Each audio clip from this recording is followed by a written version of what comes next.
নমস্কাৰ শ্ৰদ্ধা ছাৰ বাইদেউসকল আপোনালোক সকলোকে মই মোৰ ইউটিউব চেনেল নলিনীকান্ত ডেকালৈ স্বাগতম জনাইছোঁ। ছাৰ বাইদেউসকল শিক্ষক বদলীকৰণ বা শিক্ষক ৰেচনেলাইজেশ্যন সম্পৰ্কে এটি বিশেষ খবৰ আপোনালোকক দিবৰ কাৰণে চেষ্টা কৰিম। ইতিমধ্যে আপোনালোকে সুধি আছিলে যে কি শিক্ষক বদলীকৰণ কেতিয়া হ'ব বা ৰেচনেলাইজেশ্যনৰ কিবা খবৰ আহিছে নেকি।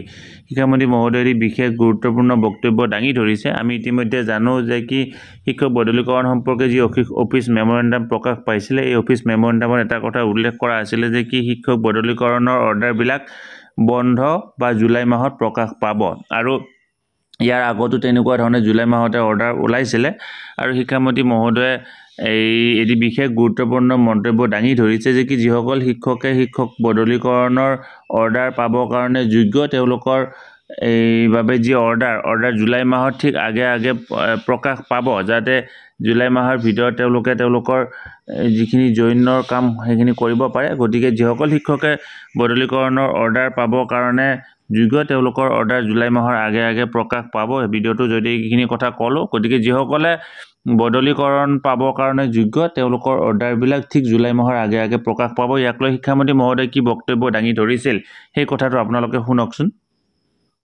মতে আমি গৰম বন্ধৰ সময়ত সকলোবিলাক ট্ৰান্সফাৰ হ'ব লাগে। গতিকে গৰম বন্ধ আহি আছে, গৰম বন্ধৰ আগে যিখিনি আইনমতে সিদ্ধ মানে যিখিনি ট্ৰান্সফাৰ পোৱাৰ যোগ্য সকলোৱে অৰ্ডাৰ লাভ কৰিব। শ্ৰদ্ধা ছাৰ বাইদেউসকল, নলিনীকান্ত ডেকা নামৰ ইউটিউব চেনেলটো হৈছে এটি শিক্ষামূলক ইউটিউব চেনেল। এই চেনেলটোৰ জৰিয়তে আমি শিক্ষক ছাত্ৰ ছাত্ৰী অভিভাৱক আৰু বিদ্যালয়ৰ কাৰণে উপযোগী কিছু ভিডিঅ' প্ৰস্তুত কৰিবৰ কাৰণে চেষ্টা কৰোঁ। আপুনি যদি আজি পোনপ্ৰথমবাৰৰ কাৰণে এই চেনেলটো চাইছে অনুগ্ৰহ কৰি চেনেলটো ছাবস্ক্ৰাইব কৰিব আৰু অল নটিফিকেশ্যন প্ৰেছ কৰি থ'ব।